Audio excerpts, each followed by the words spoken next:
मैं डॉक्टर नरेश चंद्र गोयल, सह आचार्य Hindi, MAJ college Bharatpur के BA पाठ द्वितीय वर्ष के छात्रों का प्रथम प्रश्न पत्र रीति काव्य पर बात हो रही है। इसके अंतर्गत महाकवि भूषण के पदों की व्याख्या से संबंधित अब बात चलेगी। सामान्य परिचय हम कल दे चुके हैं, भूषण के बारे में समझा चुके हैं। अब हम भूषण के पदों पर की व्याख्या करेंगे। शिवाजी प्रशस्ति देखिए, शिवाजी के आश्रयदाता थे भूषण। तो शिवाजी की यशोगान में, बिरदावली में उन्होंने बहुत कीर्ति प्राप्त की थी और उनकी बिरदावली गाई थी, उनकी कीर्तिगान किया था। इसी कीर्तिगान में शिवाजी प्रशस्ति नाम से आपके उसमें पाठ्यक्रम में सम्मिलित है। इस पद को देखिए। साज चतुरंग वीर रंग में तुरंग छड़ी, सरजा शिवाजी जंग जीतन चलत है। भूषण बनत नाद बेहद नगारन के, नदी नद मद गवरन के रलत है। ऐल फैल खेल भेल खलक में गैल गैल, गजन की ठेल पेल सैल उस लत है। तारा सो तरन धूर धारा में, लगत जिमी थारा पर पारा पारा वार यो हलत है। शिवाजी युद्ध भूमि में जा रहे हैं। युद्ध भूमि में जाने से पूर्व भूषण कवि किस प्रकार से अपने काव्य की सृजना कर रहे हैं, इस बारे में उनकी सेना किस प्रकार से लग रही है और किस गति से जा रही है, उसका प्रभाव क्या क्या दिखाई दे रहा है, इस पद में वर्णित है। कवि कहता है कि साज चतुरंग वीर रंग में तुरंग छड़ी।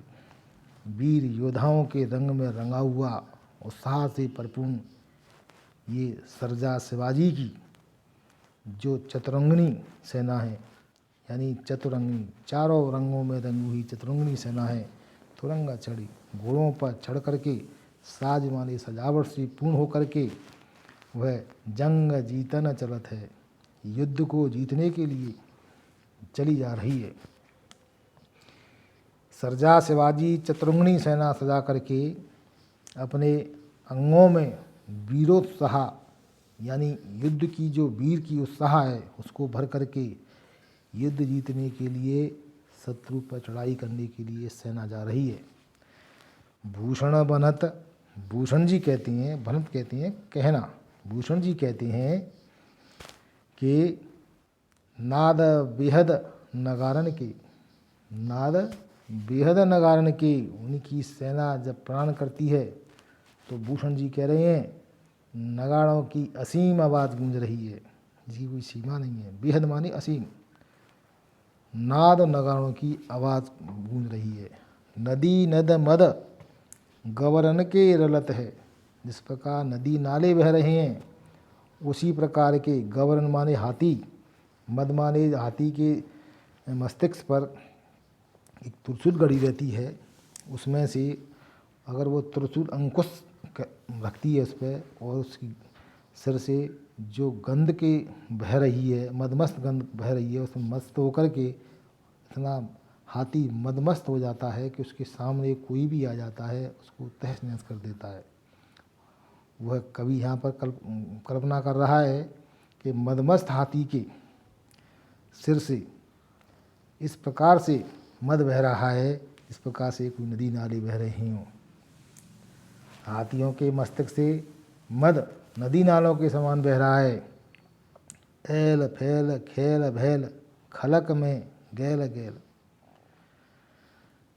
कवि यहाँ पर कह रहा है संसार की गलियों में गड़बड़ी और व्यवस्था तथा हलचल मच गई है, इसका प्रभाव ये हो रहा है। ऐल फैल, ऐल फैल कहते हैं गड़बड़ी को, खेल फैल, खलक मत, खलल माने विध्वंसता, अव्यवस्था फैल गई है गैल गैल रस्ते रस्ते में।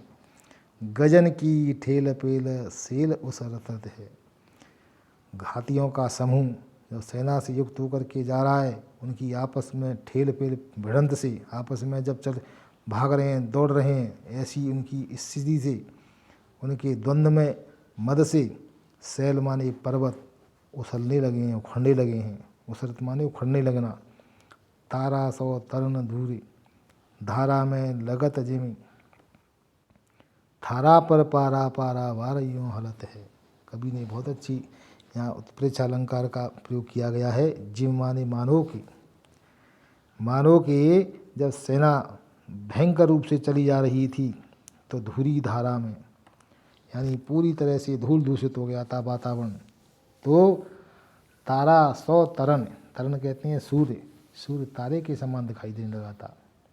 यानी और सूर्य के आभा मंडल को उसकी धूल ने, शिवाजी की सेना की धूल जो उड़ रही थी उनके माध्यम से, उससे पूरा आकाश मंडल धूल दूषित हो गया था और सूर्य को ढक लिया था और सूर्य तारे के समान दिखाई दे रहा था, मानो कि ऐसा लग रहा था। उत्प्रेक्ष अलंकार है यहाँ पर। थारा पर पारा पारा वार यूँ हालत है।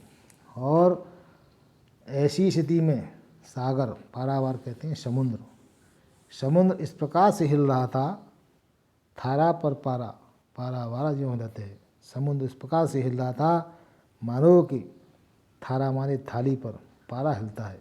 जिस प्रकार थाली पर पारा रख दिया जाए तो वो स्थिर नहीं रहता है, उसी प्रकार से शिवाजी की सेना के द्वारा घोड़े और हाथियों के द्वारा जो रेलम-पेल हो रही है, दौड़ रहे हैं, उससे पृथ्वी का, समुद्र का पानी भी हिल रहा है, समुद्री पृथ्वी भी हलचल से युक्त हो गई है, वो भी हिल रही है।